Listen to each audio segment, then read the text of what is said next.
Drag racing has a habit of turning certain names into legends while allowing others to fade almost completely from public memory. Malcolm Durham belongs in the second group, and that is difficult to understand once you look closely at what he accomplished, the era in which he did it, and the level of competition he faced. Outside the small world of serious vintage drag racing historians, his name is rarely mentioned today. Yet his career was extraordinary, and the way it was documented, or often failed to be documented, reveals a great deal about who receives lasting credit in motorsports and who is eventually pushed to the margins of the story. There is also a long-standing mistake that needs to be addressed at the beginning. Many people who have heard of Durham associate him with a famous 1967 Chevy 2. That version of the story is almost certainly inaccurate. It was not invented from nothing, but it appears to be the result of several decades of confused photographs, faulty captions, imperfect memories, and repeated secondary source errors. The truth is more complicated and in many ways more revealing, because the identity of that car helps explain how Durham worked and why so much of his career became difficult to reconstruct later. The best place to begin is 1964, when the American factory drag racing war was escalating at full speed. Ford had its engineers, its racing budget, and the 427 single overhead cam engine. Chrysler had the 426 Hemi, major financial support, dealership-backed teams, and a growing network of factory racers. General Motors, meanwhile, had officially withdrawn from organized racing support the previous year. Chevrolet competitors were expected to survive with little or no public factory assistance. Into that environment came a black mechanic originally from Goldsboro, North Carolina. He was working at Hicks Chevrolet on Georgia Avenue in Washington, D.C., and he arrived at 75 to 80 Dragway in Maryland with a car he had largely engineered and assembled himself. There, Malcolm Durham defeated the famous Sox and Martin team. The following night at Cecil County Raceway, he beat them again. Then, at a match race in New York, he defeated them 3 additional times. Ronnie Sox and Buddy Martin were not ordinary local opponents. At that moment, they represented one of Chrysler's strongest factory experimental operations.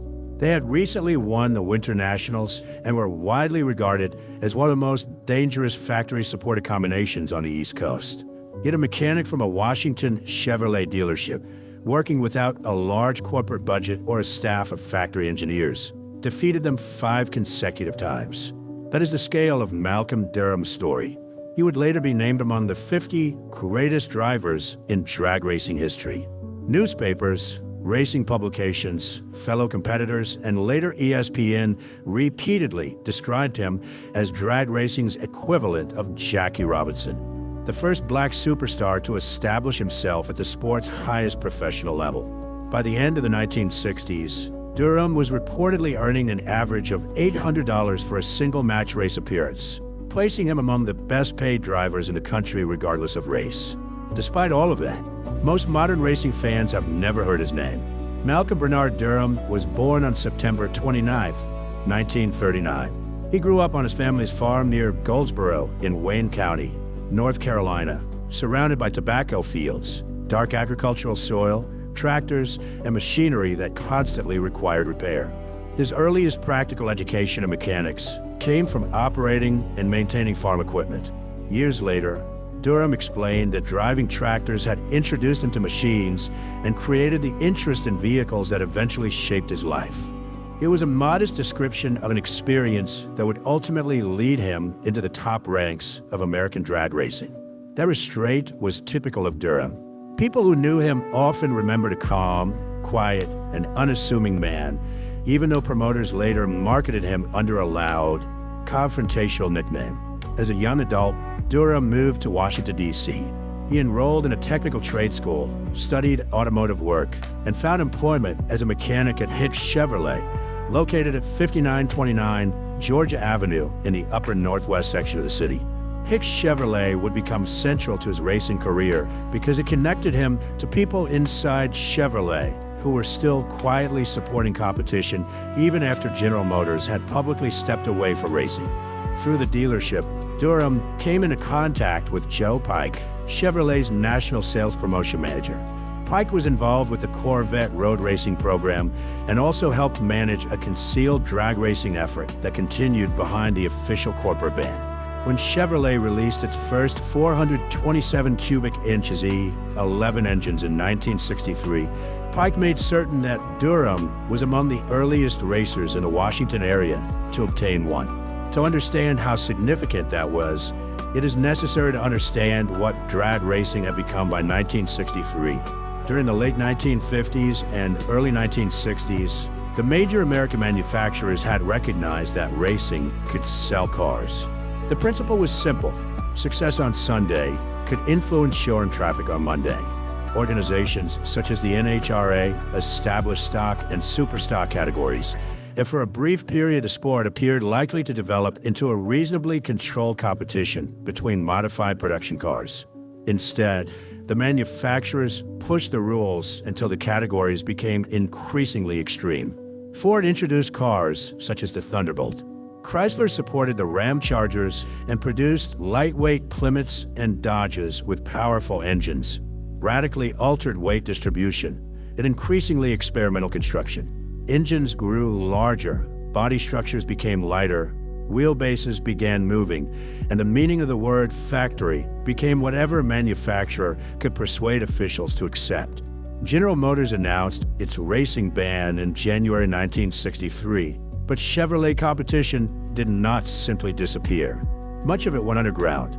Men, such as Vince Piggins, discovered that specialized racing components could be ordered through Chevrolet's central office production order system that allowed parts in complete high-performance vehicles to reach selected racers without appearing as a conventional, openly funded factory program.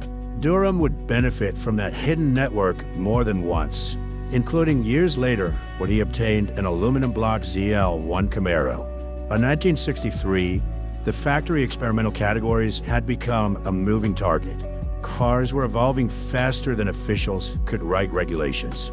Into that disorder, Durham introduced his 1963 Chevrolet Strip Laser I, powered by the Z11 engine.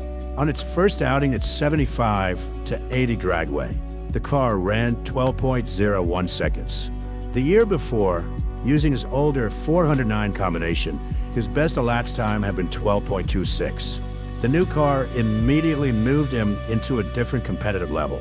Durham began defeating established names: Bill Jenkins, Dave Strickler, Hayden Profits, Don Nicholson, and other nationally recognized racers.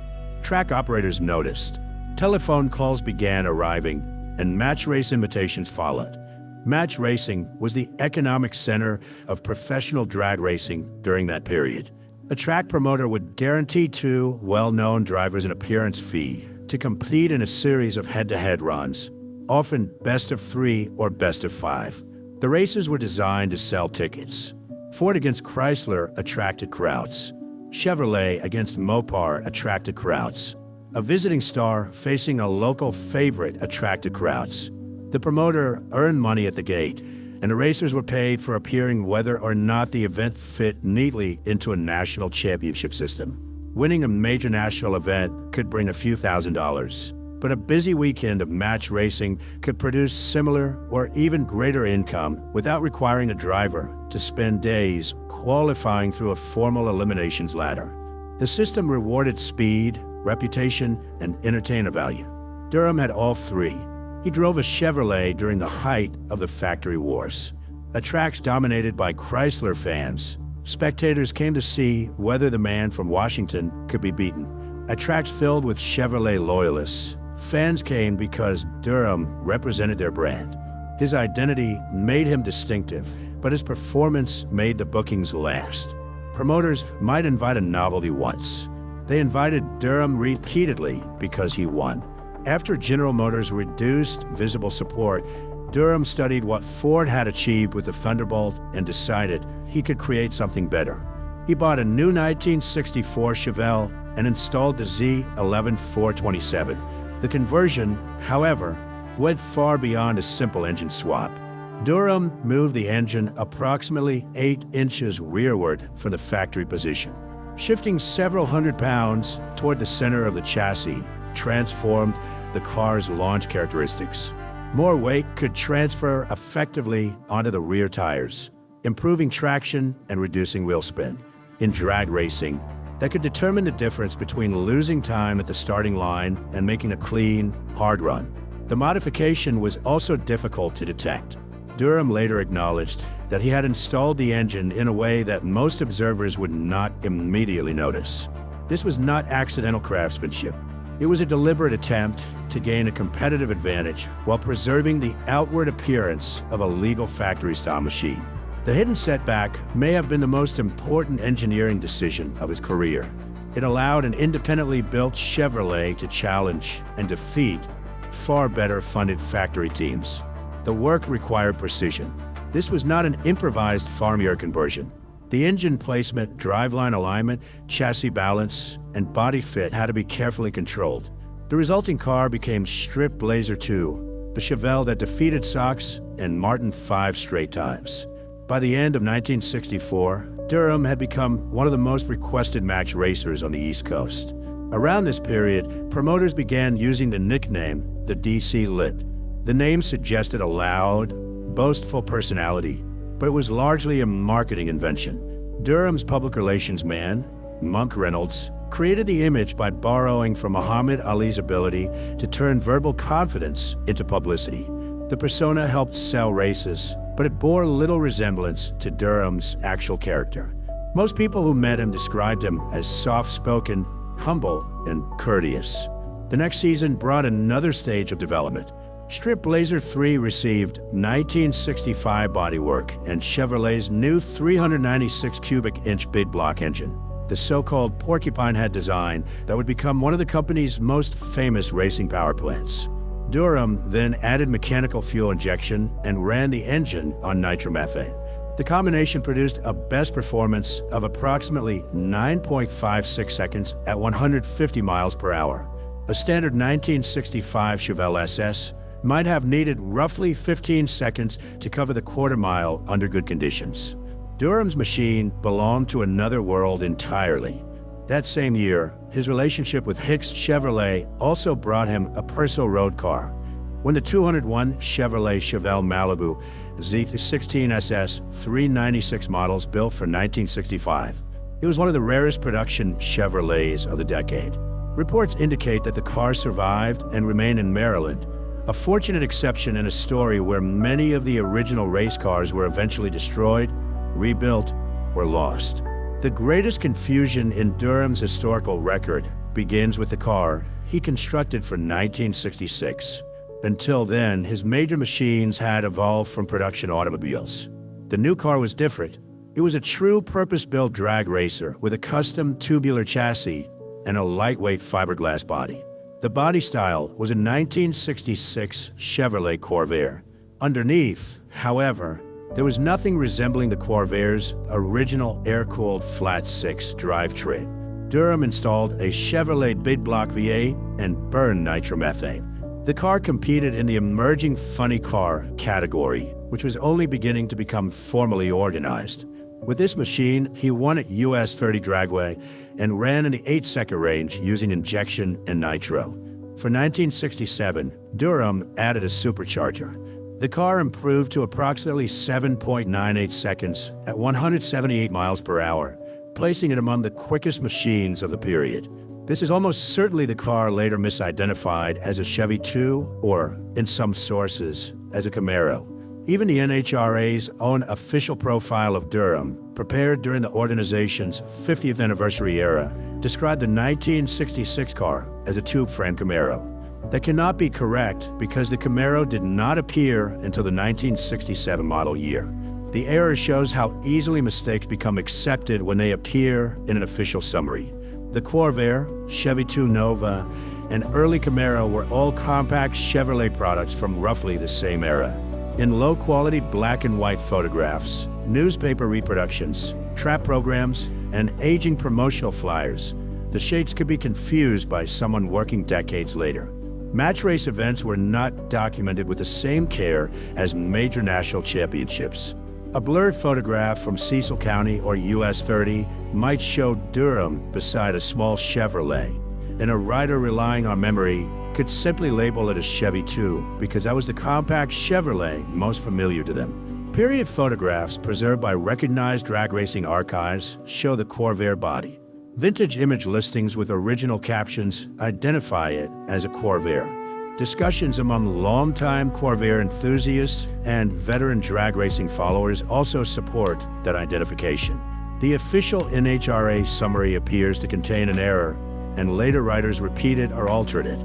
The Chevy 2 story may also have gained credibility because Bill Jenkins was becoming famous at nearly the same time with an actual Chevy 2, the L79 Power Gruppy's toy. This distinction matters for more than automotive trivia. It demonstrates how the careers of racers outside the best-funded factory systems were recorded. Jenkins worked within a highly visible operation connected to major manufacturers and was featured in national magazines such as Hot Rod and Carcraft. Durham spent much of his prime traveling for the match race circuit, appearing at regional tracks in Maryland, Virginia, Pennsylvania, New York, the Carolinas, and elsewhere. He drew large crowds, but received fewer major magazine profiles than many of his white contemporaries. When a career survives mainly through track photographs, old advertisements, local newspaper clippings, promoter recollections, and fan memories, details become unstable. One wrong caption can be copied for decades. Durham's 1966 car is a perfect example of how that happens. After the Corvair, he created what many observers considered his finest funny car. For 1968, Durham obtained a Logie chassis. In the late 1960s, the Logie brothers in Michigan were building some of the most advanced tubular funny car chassis in the country. Their flip-top designs were used by many of the leading teams.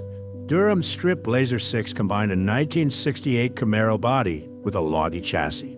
The result was extremely competitive. It ran in the middle 7-second range and exceeded 200 miles per hour in 1969. Durham had now reached performance levels comparable to the best nationally known funny car drivers. But he was still doing it through a privately organized team based near Washington, without the engineering department or financial structure of a major factory effort. During the same period, Durham obtained a Copo ZL1 Camaro through Fred Gibbs Chevrolet. Fred Gibbs' dealership served as one of the channels through which Vince Piggins and other Chevrolet insiders could move specialized racing equipment to trusted competitors while maintaining the appearance of compliance with General Motors' racing ban. The ZL1 engine was an all-aluminum 427 cubic inch big block. It delivered the power associated with Chevrolet's Iron 427 while removing roughly 100 pounds from the front of the car. In classes where power-to-weight ratio and front-end mass were critical, that reduction was a major advantage.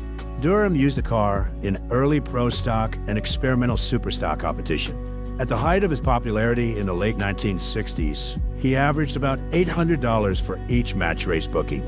Some weekends included more than one event. He operated a transporter, maintained a crew, and carried a reputation that extended throughout the East Coast and into Florida. People who witnessed the period remembered him as one of the highest paid racers in the business. $800 in 1968 represented several $1,000s in modern purchasing power, roughly $7,000 by common inflation comparisons. For a man who had grown up working with tractors on a North Carolina farm, the rise was remarkable. Maintaining that career was exhausting and complicated. Durham raced across a fractured collection of organizations and independent tracks. Some events were sanctioned by the NHRA. Others followed AHRA rules, UDRA rules, or their own local regulations. Fuel policies, class definitions, safety requirements, and technical standards changed from one venue to another. Many match races existed outside any national point system. That is another reason Durham's complete record is difficult to assemble. There is no single database that includes every race he entered or every victory he earned. He followed the paying events, and those events moved from track to track and sanctioning body to sanctioning body. The list of opponents he faced reads like a directory of the sport's golden age.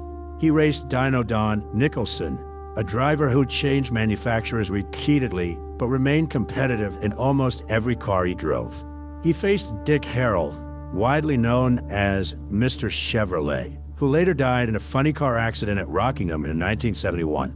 Carroll's death was one of several tragedies that forced drag racing to take driver protection and chassis safety more seriously. Durham also competed against Jumbo Jim Lieberman, perhaps the most famous showman of the era, as well as Sox and Martin, the Ram Chargers, and other heavily supported national teams. Chrysler's leading racers had factory engineers, special components, corporate funding, and extensive development resources. Durham continued to arrive with equipment designed and assembled in his own operation and remained competitive against them. That point cannot be overstated. These were not casual regional racers using modified street cars. They were the most sophisticated professional teams in the sport. Durham met them with machines produced in his Maryland shop and repeatedly demonstrated that his own engineering could equal or surpass factory work. By the early 1970s, Durham began dividing responsibilities within the team.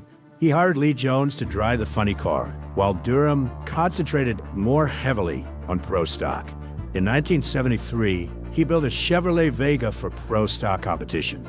Years later, a die-cast manufacturer produced a 1:18 scale replica of the car. Model companies do not usually invest in detailed replicas of forgotten or insignificant racers. The existence of that model reflects how visible and respected the Durham name remained within drag racing at the time. Tragedy struck in 1975. Lee Jones suffered a fatal heart attack while driving at Maryland International Raceway, and the car crashed. Jones had been an important member of Durham's organization, and the death occurred at the team's home track in front of people who knew both men. The loss remained painful within the local racing community. That same year, Durham made a decision almost unheard of in professional motorsports. He left racing for approximately a decade so that his oldest son, Bernard, could attend college and the family could have Durham's full support. He did not leave because he had stopped earning money. He was not forced out by poor results, lack of sponsorship, illness, or technical decline. He stepped away while he was still capable of attracting audiences and competing professionally. Family responsibility mattered more to him than extending his own career. The absence lasted from 1975 until roughly 1984. For about 10 years, one of the country's most respected match racers and race car builders simply disappeared from regular competition. That long interruption helps explain why later generations lost track of him. In motorsports, visibility is fragile. A decade away can erase even a major reputation from the public conversation. Durham returned in 1984 to compete at the Mountain Motor Nationals at Maryland International Raceway. The following year, he crashed at Rockingham Dragway and retired again.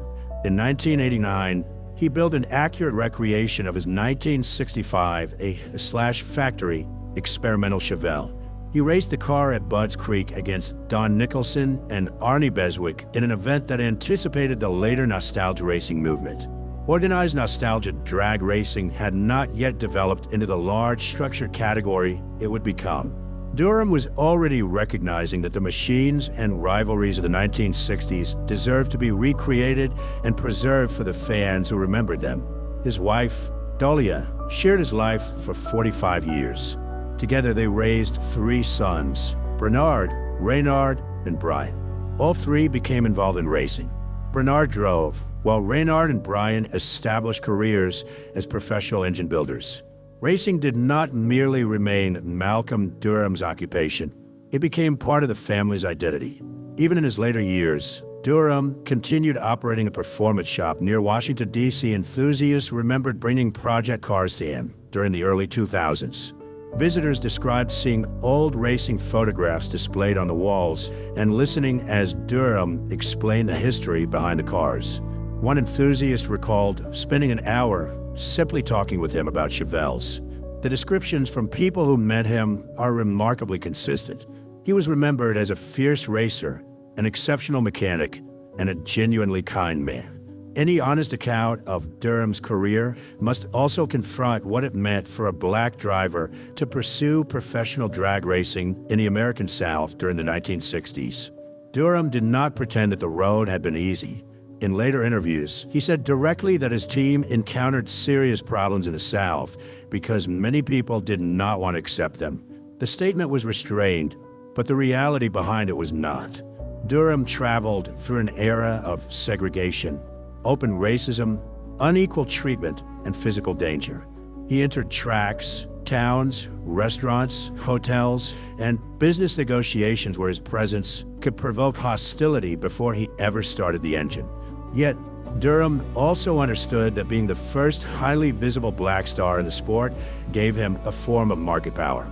He later explained that he tried to treat his race as an advantage because it made him unique.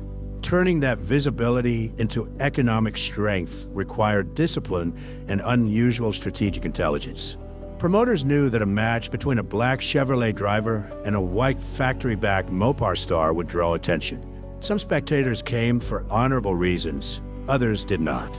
Durham accepted the booking, collected the appearance money, invested it in stronger equipment, and answered the hostility with results on the scoreboard. That was not merely survival.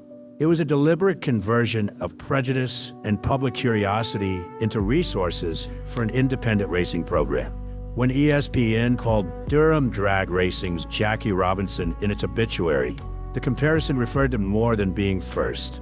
Like Robinson, Durham did not simply appear briefly and disappear.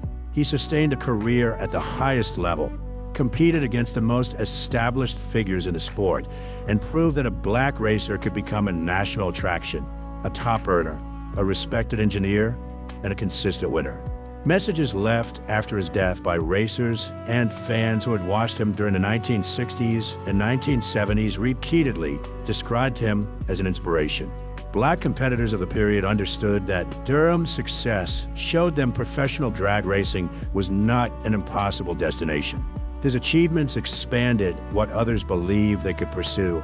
The story began years before the famous Chevelles, Corvair, Camaro, or Vega.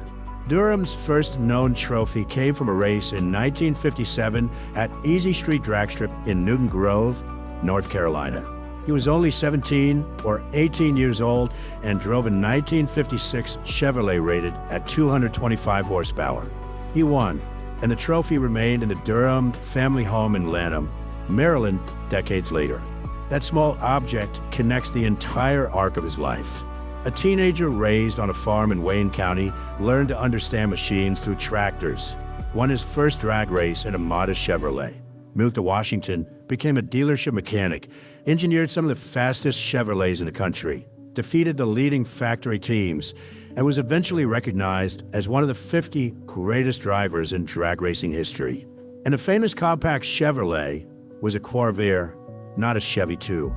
The confusion surrounding that car is almost a summary of Durham's career. Many of his greatest accomplishments occurred away from national television and beyond the best documented championship events. They happened at regional strips where a track photographer, a handbill, a newspaper caption, where the memory of spectator might become the only surviving record. Because the documentation was thin, later writers made mistakes. Because those mistakes appeared in respected sources, they were repeated. Malcolm Durham achieved far more than the surviving record clearly explains. His cars, his victories, and his influence deserved more careful documentation while the events were happening.